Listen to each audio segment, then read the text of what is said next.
I have another amendment. I have been informed that the majority plans to block consideration of this amendment, which is number 1367, regarding the transparency at the Federal Reserve. I would nonetheless like to take a few moments to discuss it, if that is without objection. Okay with me. Thank you. The Federal Reserve, the unelected central bank of the United States, enjoys a monopoly over the flow of our money and credit, but has never been completely transparent and accountable to Congress since its creation in 1913.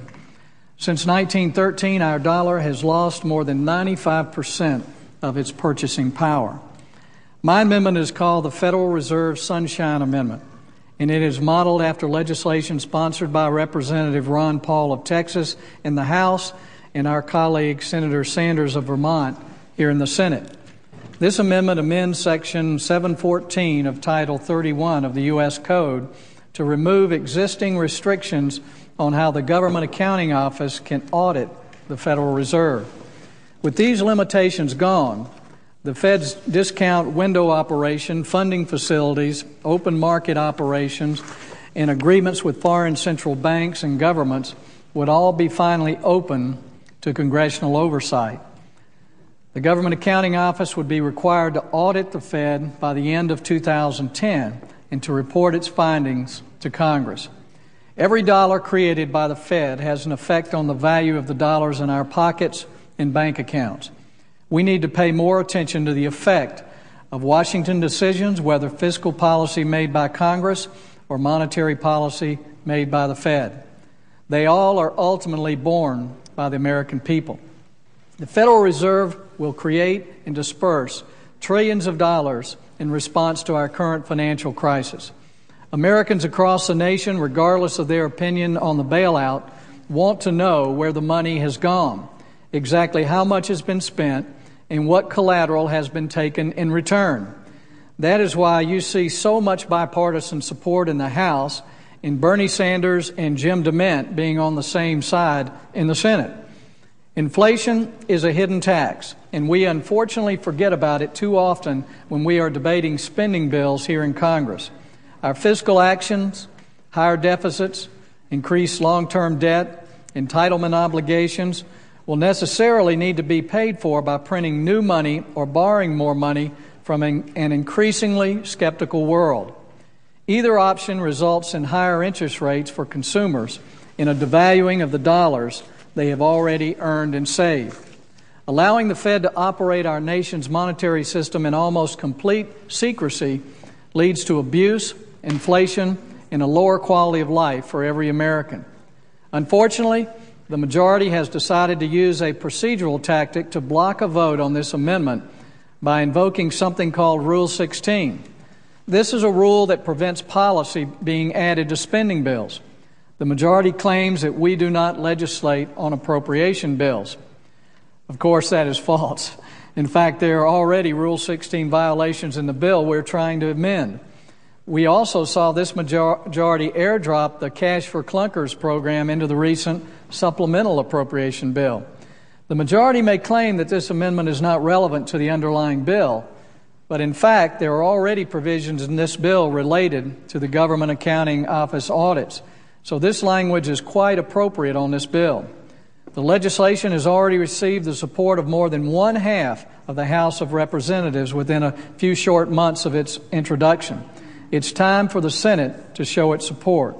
Mr. President, I would like to ask the Majority Leader again to allow a vote on Amendment 1367 regarding a GAO audit of the Federal Reserve. Senator from Nebraska. Oh, I'm sorry. Not yet. Madam President, I'd like to call up Amendment 1367. Without objection, the clerk will report. The Senator from South Carolina, Mr. DeMint, proposes an amendment number 1367.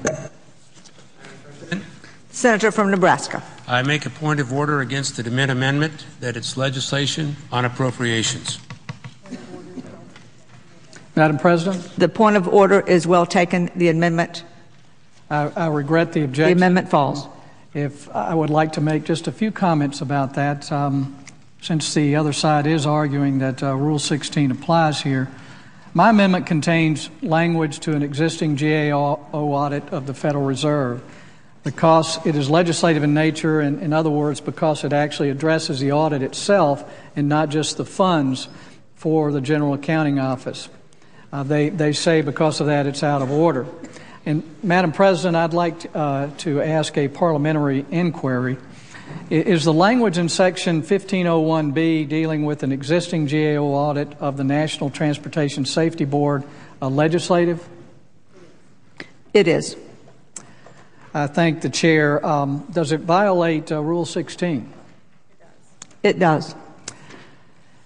So the Democrats are suggesting that it is somehow illegitimate for me to offer an amendment dealing with an existing GAO audit when they themselves have included language dealing with other audits that flatly violates Rule 16.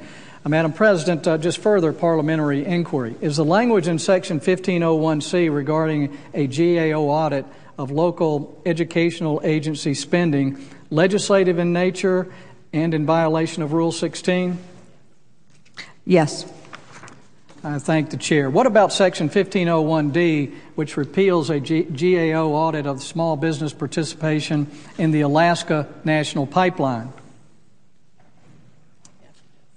Is that legislative in nature, and does it violate Rule 16? Yes, it is. I have a long list that are here that I understand from the parliamentarian that the answers will continue to be yes. So, Madam President, we have several provisions obviously dealing with the GAO and GAO audits in this bill. The other side cannot stand behind a rule that they have flagrantly violated themselves. There is an earmark in this bill for Nebraska. It's the only earmark in the bill. I would ask the chair, what about the provisions in the Library of Congress section containing a $200,000 earmark for Durham Museum in Omaha, Nebraska? Is that a legislative item, and does it violate Rule 16? It is legislative, but the chair is aware of a defense in germaneness. Thank you, Madam President. Well, then, would it be accurate to say that the provision contains legislative language that meets the definition of Rule 16, even though it is arguably germane to the House language? It is legislative in nature. Well, thank you, Madam President. I think I've made my point, and I won't take this any further. Clearly, there's a double standard here. One of the most, I think, sought-after amendments that we have probably brought up in the House and the Senate since I've been here is an audit of the Federal Reserve. Everywhere I went last week, people were thanking me for finally looking at what the Federal Reserve was doing and trying to let the American people know what is happening.